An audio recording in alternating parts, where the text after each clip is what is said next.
मेरे पापा मेरी मम्मी से हमेशा लड़ झगड़ कर ही घर से बाहर निकलते थे और मम्मी भी गला फाड़ फाड़ कर पापा पर चीख रही थी। मैं बाहर आंगन में बैठी थी, अपने सेकंड ईयर की एग्जाम की तैयारी कर रही थी। मेरा दिल एकदम से पढ़ाई से उतर गया था। पापा अपनी लड़ाई में मुझे घसीट लेते थे। हमेशा की तरह आज फिर मुझे मनहूस कहकर गए थे। मेरा दिल चूर चूर हो गया था। मैं सोच रही थी कि सीरियलों में तो क्या दिखाया जाता है, पिता अपनी इकलौती औलाद पर जान निछावर कर देती है, मगर यहाँ तो कुछ अलग ही कहानी थी।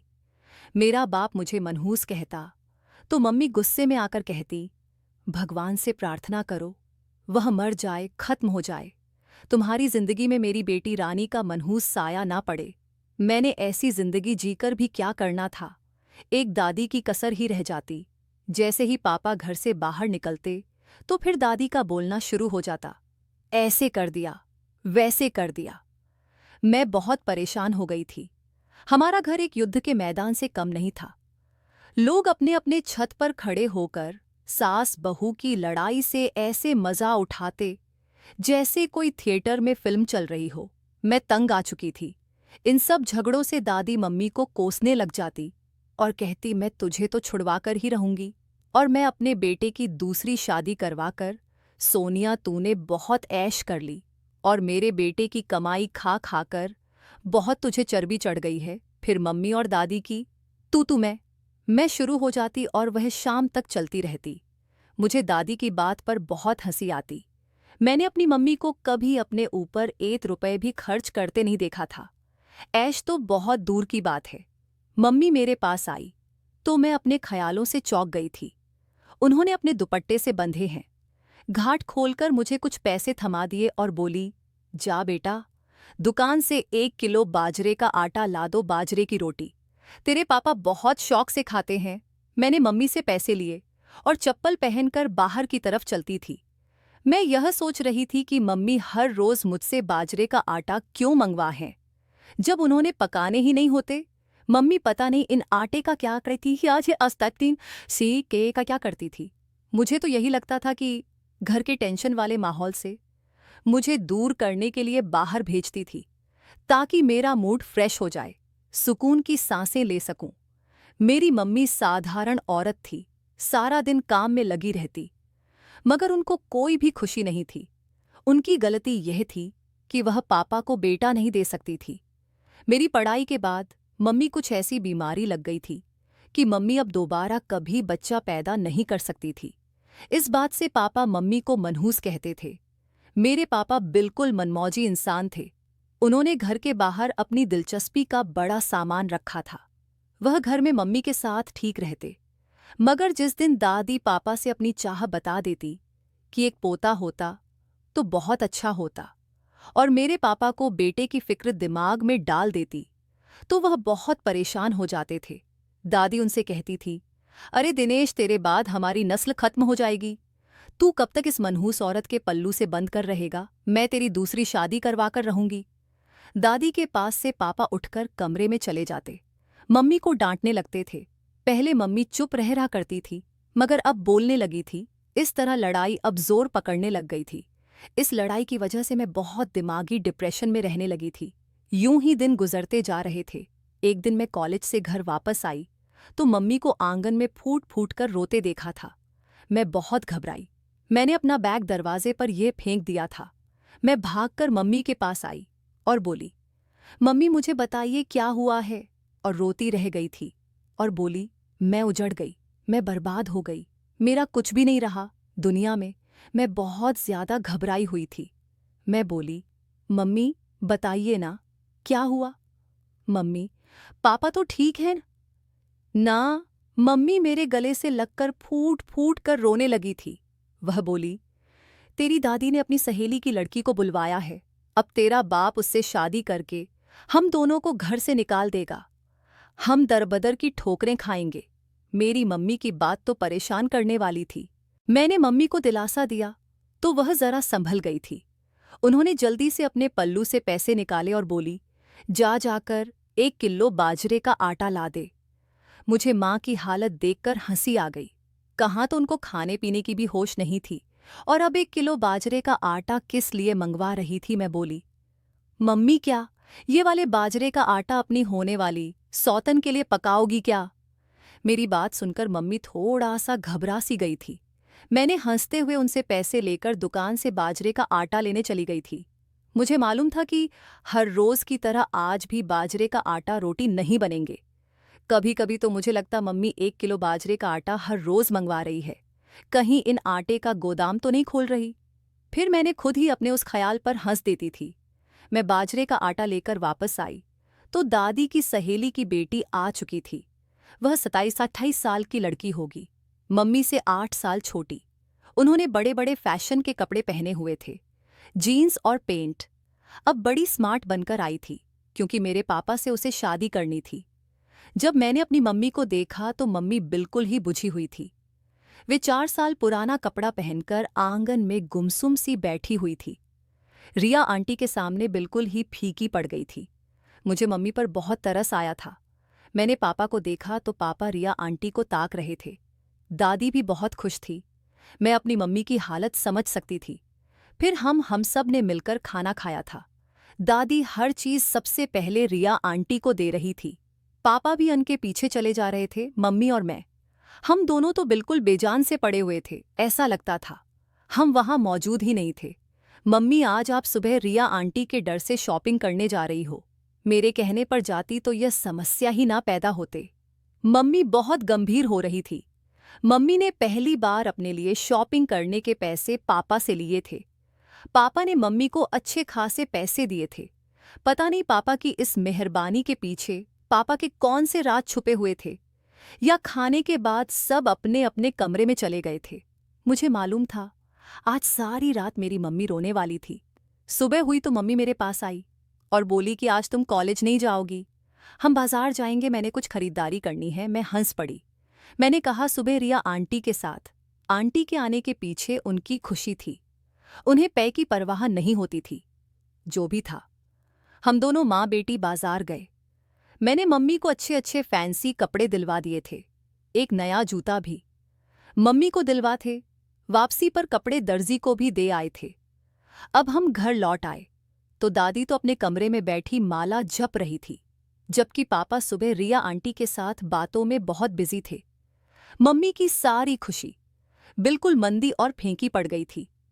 मम्मी तन बदन में आग लगाए बैठी थी। कमरे में चली गई। पापा भी मम्मी के पीछे ही गए थे। मैं रिया आंटी के पास बैठकर फैशन और मेकअप की बातें करने लगी थी। मम्मी मुझे अक्सर कहती थी कि मैं रिया आंटी को अपने साथ बिजी रखा करूं, वह तुम्हारे पापा के साथ ना बैठा करे। घर में अजीब सा तनाव था।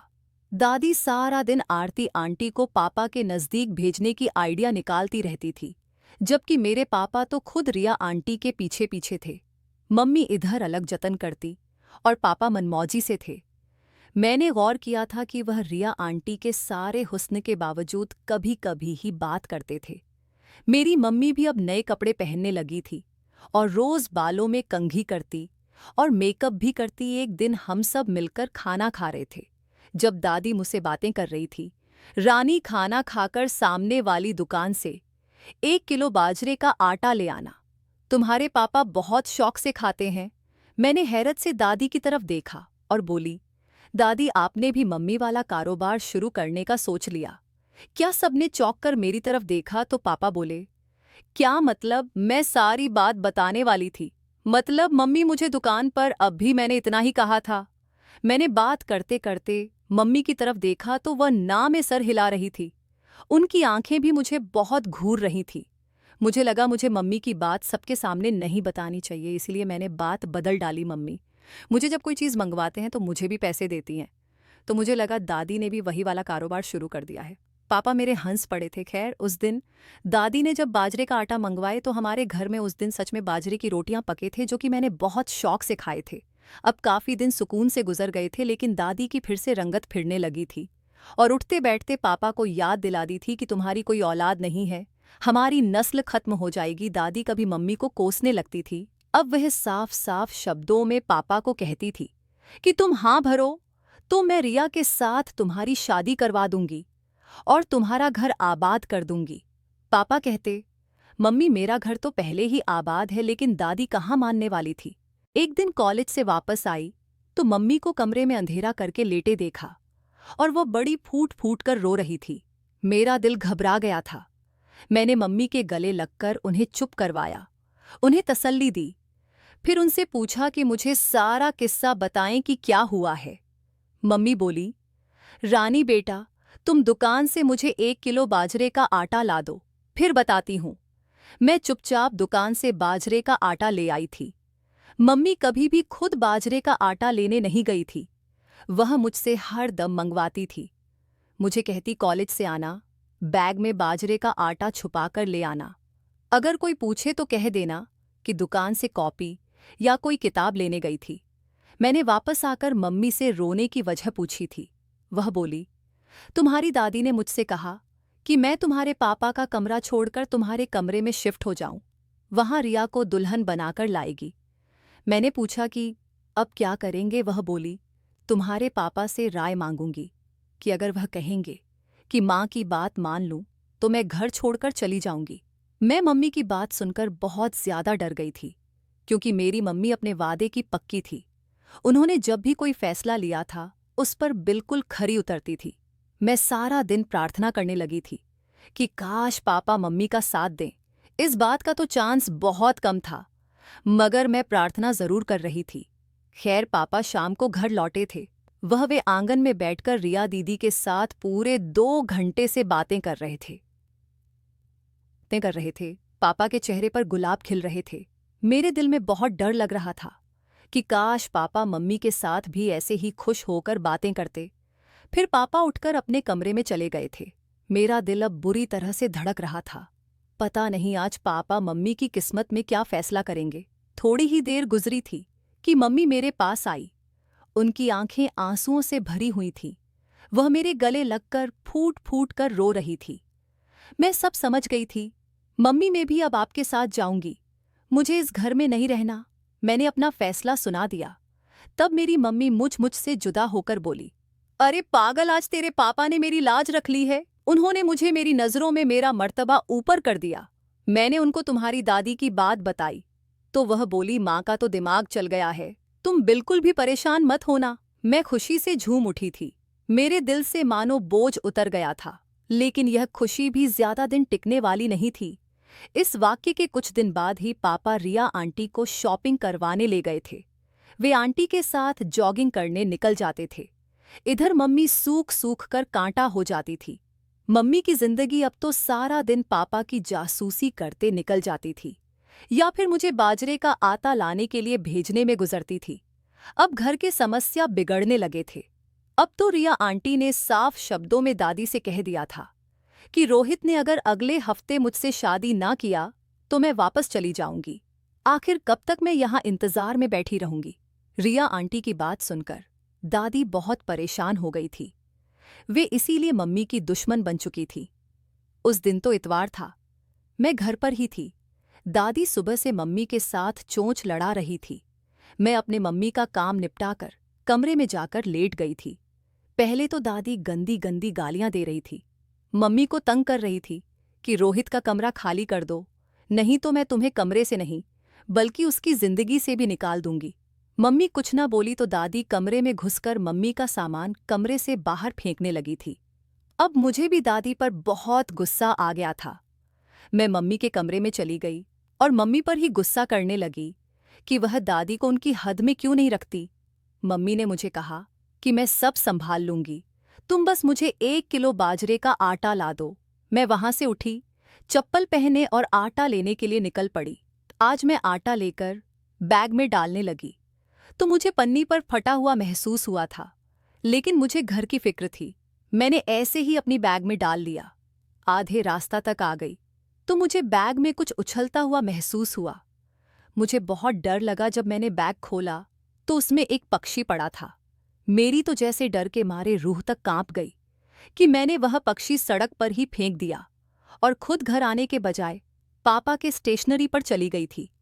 पापा की स्टेशनरी की दुकान हमारे घर से थोड़ी ही दूरी पर था।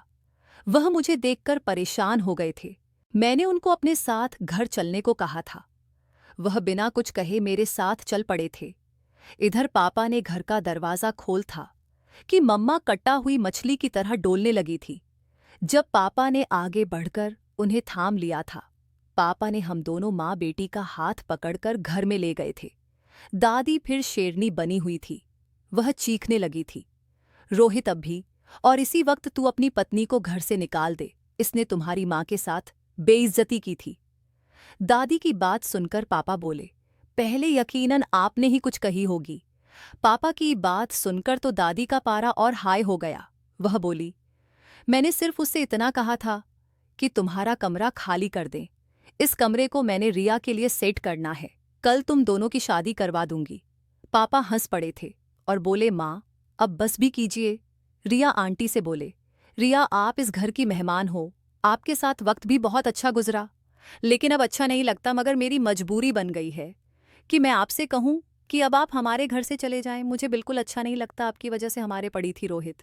तुम्हारा दिमाग तो खराब नहीं हो गया है रिया, तुम्हें वारिस दे सकती है या बांझ तुम्हें क्या देगी। मेरे पापा बोले, अगर भगवान ने मुझे वारिस देना होगा तो मुझे मेरे पत्नी से ही दे। आज मैं आपसे एक बात बहुत ही साफ शब्दों में कहना चाहता हूं कि आप इस घर की मालकिन हैं। इस घर में जो कुछ भी है आपकी है। आप यहां मल्लिका बनकर रहे, मैं, मेरी पत्नी और मेरी बेटी आपकी सेवा करेंगे। मगर आज के बाद अगर आपने हमसे फसाद या झगड़ा लड़ाई की कोशिश करी तो हम तीनों ये घर छोड़कर हमेशा के लिए चले जाएंगे। उस दिन ही रिया आंटी वापस चली गई थी। दादी ने अपने आप को कमरे में कैद कर लिया था, जबकि मैं पापा से शिकायत के बिना रहने नहीं पाई थी। मैं बोली थी, पापा आपने मेरे साथ और मेरी मम्मी के साथ बहुत नाइंसाफ़ी की थी। काश आपने शुरू से ही हमें प्यार और इज्जत दी होती। पापा ने, बेटा तुम्हारी माँ मेरी ज़रूरत है और मैं तुम्हारी माँ के बिना नहीं रह सकता, लेकिन मैं अपने माँ के आगे मजबूर था। मेरी माँ बहुत गर्म मिजाज की औरत है। मैंने हमेशा तुम दोनों को उनके गुस्से से बचाने की कोशिश की है। जब माँ को गुस्सा आता तो मैं तुम दोनों पर गुस्सा करता कि माँ मेरा गुस्सा देखकर अपना गुस्सा भूल जाए, और मैं तुम दोनों पर अपना गुस्सा निकालता। पापा की बात सुनकर मेरी आंखें भीग गई थी। मैं बोली, पापा आपके उससे पूछा मम्मी? आप हर रोज उस दिन उन आटा में एक अधमरा पक्षा पड़ा हुआ था, जिसे देखकर मैं बहुत डर गई थी। इतना तो मैं जानती हूं कि इतनी बड़ी गलती दुकानदार तो नहीं कर सकता, और चावलों के बजाय पक्षी दे दी। उसमें जरूर कोई राज छुपा है। आप मुझे बताइए, वह परिंदा वहां क्या कर रहा था? मेरी मम्मी मेरी बात सुनकर अब बेहद घबरा चुकी थी, मगर उनके पास सच बोलने के सिवा कोई चारा नहीं था। वह बोली थी, जिस दिन दुकानदार से तुम बाजरे का आटा लाई थी ना, उसके पड़ोस में एक बाबा जी रहते हैं। वह ताबीज गढ़े का काम करते हैं। मैंने उस दुकानदार से कहा था कि मेरे लिए भी एक ताबीज ले ले। उसने बताया कि बाबा जी 40 दिन तक 1 किलो बाजरे का आटा पर दम करके देंगे, जो छत पर जाकर पक्षियों को डाल देने हैं, और आखिरी दिन वह एकदम अधमरा पक्षी देंगे जो सास को खिलाना होगा, और उसे मेरी सास की जुबान बंद हो जाएगी हमेशा के लिए। मगर बेटा, तुमने वह पक्षी रास्ते में ही फेंक दिया, और ना मेरे 40 दिन पूरे हो जाते और मेरे समस्याएं और बेहतर हो जाते। उसके लिए तुम्हें उसने आटा लेने के लिए भेज दी थी। देखो ना, उस ताबीज की करामत से कैसे सब कुछ ठीक हो गया। तुम्हारे पापा का दिल भी बदल गया और मेरी तरफ हो गए हैं। मम्मी की मासूम सी बातें सुनकर मैं मुस्कुरा दी थी, मगर मेरा पूरा बदन यह बात सुनकर कहाँ गया था। मैं अपनी चप्पल पहनी और दुकानदार के पास जा पहुंची थी। मैंने उसको खूब खरी खोटी सुना दी और उससे कहा कि तुम्हें डूबकर मर जाना चाहिए, कि तुम लोगों को तबाही के रास्ते पर डालते हो, काले जादू करवाते हो और देते हो। वह बोला, हम तो दुकानदार हैं और मैं दुकान की सामानें भेजता हूँ। मैंने तुम्हारी माँ को कोई काला जादू नहीं करवा कर दिया। मैं तो खुद उनके मन से काले जादू का सुनकर परेशान हो गया था। मैंने तो बस उनसे इतना कहा था कि आपका काम हो जाएगा, लेकिन उसके लिए आपको 40 दिन तक ना पति से लड़ना है और ना ही सास से। आप खुद ही सोचे, अगर कोई औरत 40 दिन तक घर वालों से नहीं लड़ेगी तो घर वाले उसे क्यों लड़ेंगे? वह भी इंसान बन जाएंगे। मुझे नहीं मालूम कि यह ताबीज से सच होता है या नहीं, पर मैं दुकानदार की सोच से सहमत थी। उसने कैसे अपने आप को सारे समस्याओं से बचा लिया था। उसने मम्मी को कितनी समझदारी की बात बताई थी। मैं इतना जरूर जानती हूं कि पापा का दिल किसी ताबीज से नहीं बदला था, मगर मम्मी के बेइंतहा प्यार और उनके मोहब्बत और कुर्बानियों की वजह से बदला था। अगर हर औरत अपनी जुबान बंद रखें, सब्र करें, तो उनके पति भी लड़ना छोड़ देंगे। छोटी छोटी बातों पर घर नहीं टूटेगा और ना ही सौतन नहीं लाई जाएंगी। अब इस किस्से को बीते 2-3 साल हो गए। पापा डॉक्टर के पास मेरी मम्मी को ले गए और फिर मेरी मम्मी का इलाज करवाया। मेरी मम्मी को अब बेटा हुआ है, मेरा एक छोटा सा भाई आ गया है। दोस्तों, अगर आपको यह वीडियो पसंद आया हो तो वीडियो को लाइक और चैनल को सब्सक्राइब करें। धन्यवाद दोस्तों।